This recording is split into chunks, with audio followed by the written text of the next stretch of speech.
اعوذ باللہ من الشیطان الرجیم، بسم اللہ الرحمن الرحیم۔ آج بناتے جناب انتہائی لذیذ اور ایک نئے انداز میں چکن قورمہ۔ اس کے لیے جناب میں نے لے لیا ہے تقریباً 1 کلو چکن۔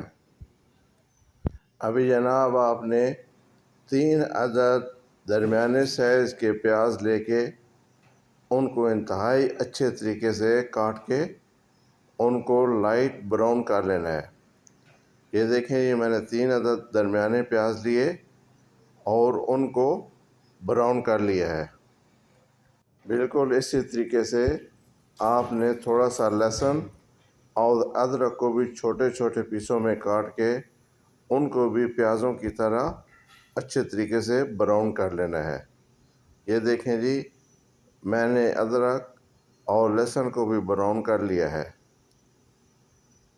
اس کے لیے آپ کو چاہیے جناب تقریباً ½ کلو فریش ٹماٹر۔ فریش ٹماٹر لے لیں، ان کو اچھی طرح سے دھلائی کر کے ان کو چھوٹے چھوٹے پیسوں میں کاٹ لیں۔ ابھی آپ کے پاس یہ تینوں چیزیں تیار ہیں، پیاز، ادرک، لہسن اور ٹماٹر۔ ابھی جناب آپ نے براؤن کی ہوئی پیاز، ادرک، لہسن اور ٹماٹر کو ایک جوسر میں ڈال کے اچھی طریقے سے گرائنڈ کر لینا ہے۔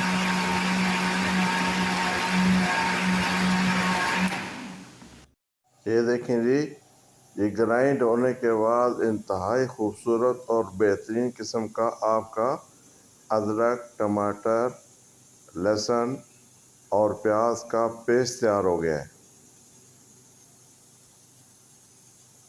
اس کے بعد جناب آپ کو چاہیے کچھ ثابت مسالہ جات، جن میں آپ کے پاس لونگ ہے، دھنیا ہے، کالی مرچ ہے، بڑی الائچی ہے، دال چینی ہے اور زیرہ پاؤڈر ہے۔ اس کے ساتھ آپ کو چاہیے جناب کچھ اور مسالہ جات، جس میں آپ کے پاس 1 چمچ سرخ مرچ ہے، اس کے بعد ½ چمچ آپ کی ہلدی پاؤڈر ہے اور تقریباً ½ چمچ دھنیا پاؤڈر ہے اور ½ چمچ کڑی پاؤڈر ہے۔ اور اس کے بعد جناب آپ نے اس میں حسب ذائقہ جتنا بھی آپ پسند کریں نمک ڈال لینا ہے۔ میں نے اس میں تقریباً 1.5 چمچ ڈال دیا ہے۔ ابھی آپ نے اس میں تھوڑا سا پانی ڈال کے اس کا اچھی طریقے سے پیسٹ تیار کر لینا ہے۔ یہ دیکھیں، میں نے سب مسالوں میں پانی ڈال دیا اور ان کا پیسٹ تیار کرنا ہے۔ یہ دیکھیں جی، یہ بھی آپ کا دوسرے مسالہ جات تھے، ان کا بھی پیسٹ آپ کا تیار ہو گیا ہے اور ابھی آپ کی سب چیزیں کھانا پکانے کے لیے تیار ہیں۔ ابھی آپ نے جناب ایک دیچکا لے لینا ہے اور اس میں 3 چمچ کوکنگ آئل ڈال دینا ہے۔ اس کوکنگ آئل کو تھوڑا سا گرم ہونے کے بعد اس میں آپ نے ثابت مسالہ جات ڈال دینے ہیں، جو پہلے میں نے آپ کو بتایا۔ دھنیا ہے، اس میں دال چینی ہے، کالی مرچ ہے، موٹی الائچی ہے، کڑی پتہ ہے۔ یہ سب چیزیں آپ نے اس گرم آئل میں تھوڑی دیر کے لیے فرائی کر لینا ہے۔ جب آپ کو اس میں سے بھینی بھینی خوشبو آنا شروع ہو جائے، ابھی جناب آپ نے ان مسالوں اور گھی میں آپ نے چکن کو ڈال دینا ہے بغیر کسی اور چیز کے، اور اس چکن کو آپ نے اس میں اچھی طریقے سے مکس کر دینا ہے اور تھوڑی دیر کے لیے اس کو اسی میں فرائی کرنا ہے۔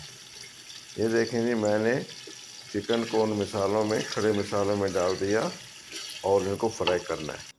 ان کو جناب آپ نے تقریباً 2 یا 3 منٹ تک ان کو آپ نے انہی مسالوں میں فرائی کرنا ہے، اور 2 یا 3 منٹ کے بعد آپ نے جناب اس میں وہ جو مرچی اور ہلدی اور کڑی پاؤڈر اور دھنیا پاؤڈر والا پیسٹ بنا ہوا تھا، وہ آپ نے اس میں ڈال کے ان کو تھوڑی دیر کے لیے آپ نے اس طرح بھوننا ہے۔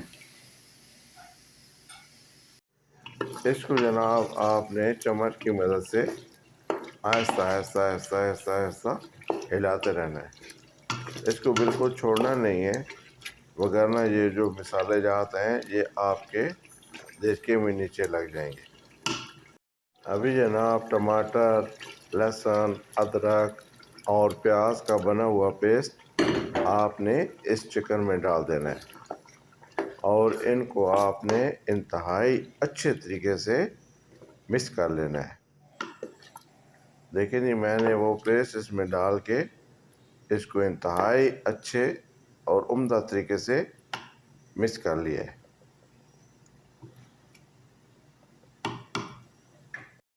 اس کو تقریباً 10 منٹ تک آپ نے ہائی فلیم پہ پکانا ہے۔ ابھی 5 منٹ کے لیے آپ نے اس کو ڈھکن سے ڈھانپ دینا ہے۔ لیکن جی 5 منٹ کے بعد یہ کھانا کیسی شکل بن گئی، یہ تقریباً آپ کا جناب انتہائی ٹیسٹی، انتہائی لذیذ قسم کا چکن قورمہ تیار ہے۔ ابھی آپ نے اس کے اوپر جناب سبز دھنیا ڈال دینا ہے اور ادرک کے کاٹے ہوئے سلائس، جو اس میں انتہائی اچھا اور انتہائی زبردست ٹیسٹ بنائیں گے۔ یہ جناب آپ کا چکن قورمہ تیار ہے۔ آپ بھی جناب ایک دفعہ ضرور اس طریقے سے آپ قورمہ بنائیں اور پھر ٹیسٹ دیکھیں کیا بنتا ہے۔ بسم اللہ کیجئے، اللہ کا نام لیجئے، کھانا کھائیے اور اس کا شکر ادا کیجئے۔ والسلام علیکم۔